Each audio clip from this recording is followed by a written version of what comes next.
here's Brody Brazil. I'm all about interaction here on the YouTube channel. If you want to join the conversation, phone in right now at 833-4BRODY. Leave a message. I listen to all of them. I get to play back and respond to the very best ones here on future videos. Hey, Brody, this is Andrew calling from Los Angeles. Longtime fan, first-time caller. Appreciate that. Wonder what you think about standard sizes on all baseball diamonds in the major leagues. I'm a proponent of that. What? I went on one of my Dodger Facebook groups last night and talked about it, got a lot of pushback. Dodgers played in PNC Park the other day, and a couple of long fly balls certainly would have been homers in other parks. Right. My belief is a homer in one park should be a homer in every park. And these quirky corners or different distances to the home run fence, it's not cute to me. I don't like those kinds of quirks. And my pushback is, would you like to see football fields not have the same dimensions in different parks, or a basketball court, or a hockey rink? Of course, it's all the same because that equalizes the game across the board in every city. Would it be expensive? Yeah, a little bit. You'd have to rebuild some outfield sections, add seats or remove seats as needed. Right. In Boston, I say tear down the green wall, move it back to Lansdowne Street. Frankly, I think the foul ball area should also be standardized, because some foul balls end up in the stands and others end up in the gloves of the third baseman. So I wonder what you think about this. Thanks. Andrew, did you phone in to say that we should tear down the Green Monster? Did you really just say that here on my YouTube channel? I can't stress this enough. This is a great call. This is a great topic of conversation. I appreciate your support, Andrew. So I want you, and hopefully you'll watch this, I want you to understand that I am thankful that you called in. I want to talk about this, but I cannot agree with you one bit. And here's the deal. This is what I love about proper sports conversation. I love the fact that you made a point. You backed it up. You gave me some really good reasons here, and about the whole other sports thing about would a football field be fair if, it was 120 yards in one place and 85 yards in another place? No, but both teams are still playing on the same field. Maybe they would have to adjust their game for that particular field.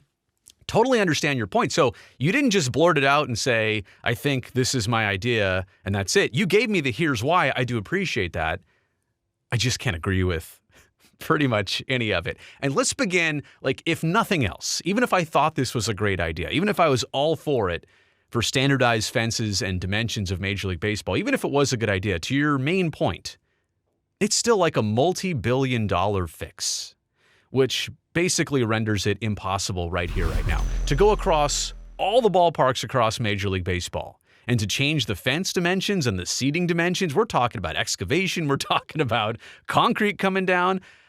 The Green Monster being teared down. How about at Wrigley Field? The ivy wall would have to change. How do you do this? And then what do you pick as the ultimate standard for dimensions? And how about all the foul territory? So this would be a multi-billion-dollar endeavor, not to mention that all ballparks don't have the same land and space to conform, right? There's just not the ability, the shapes and sizes of the ballparks and their dimensions. They're all different. Look, I think that's a beautiful thing of baseball. I think that dimensions make baseball unique versus any other sport. And for the longest time, baseball also had the claim that we're the only sport that doesn't have a clock. Until they added the pitch timer. Now there is a clock. And of course, that timer from even 10 years back that they added between innings to get the commercial breaks tightened up and the time between innings. So baseball does have multiple clocks, but baseball still has what's unique to it versus everything else, dimensions that are not the same from ballpark to ballpark. Now, I also want to say this. Every team that plays in the same ballpark has to prepare for a short right field porch, a long left center field gap, whatever it might be that makes that particular ballpark unique. Both teams are playing in it. It's like a golf course. That's probably the best analogy. What if every golf course had the same template, had the same layout? It's boring. That's why we love golf courses. We look at it and say, oh, look at that 14th hole. Look at the water where it's at. Look at the hazards. Look at the sand trap where it's at. Look at how narrow the fairway is, the distance on the hole, the dog leg left, right, whatever it is. The green's elevated, the tee's elevated, whatever it is. You can tell I'm a golfer now, right? I'm referencing all these things.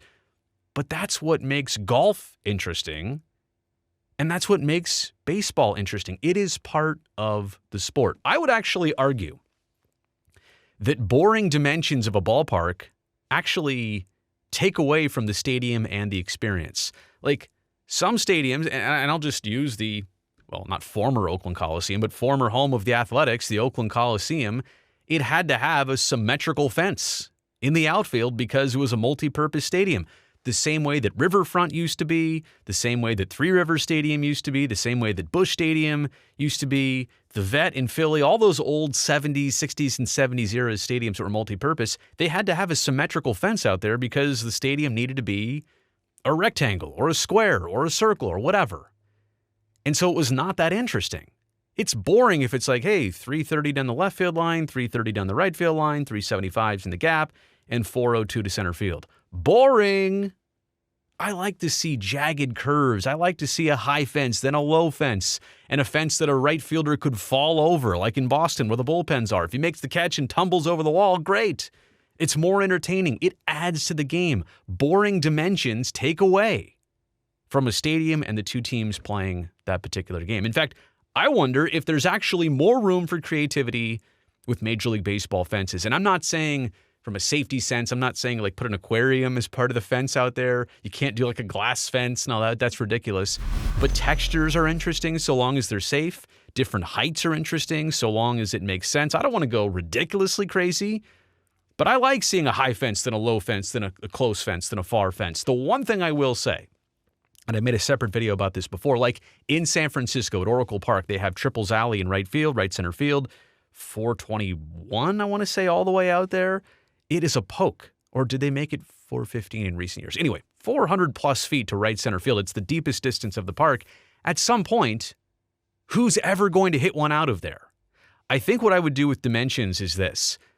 Make it never impossible that a home run can't leave the yard. And I get the point of what you're trying to say with, you know, it's not fair that some ballparks I hit a ball here and it's a homer, and some ballparks I hit it in the same distance, same everything, and it's not a homer. That's just part of the game. But you should be, I think, now like the Polo Grounds would be totally against this. Like center field was like 7,000 feet away. I feel like the one rule maybe we should subscribe to is there's not a distance that you couldn't homer on. Like nobody's going to hit one 475 to right center field in San Francisco, like not without Barry Bonds. But I feel like it should be a homerable distance every dimension as we look at the fence left field to right field. Let me know if that makes sense. Let me know if you understand that. Let me know if you agree in the comment section below, or if I missed something here on this video. Also, thumbs up while you're down there. It greatly helps me, this video, and this channel. Don't forget to also hit that subscribe button because I would love to see you back here next time.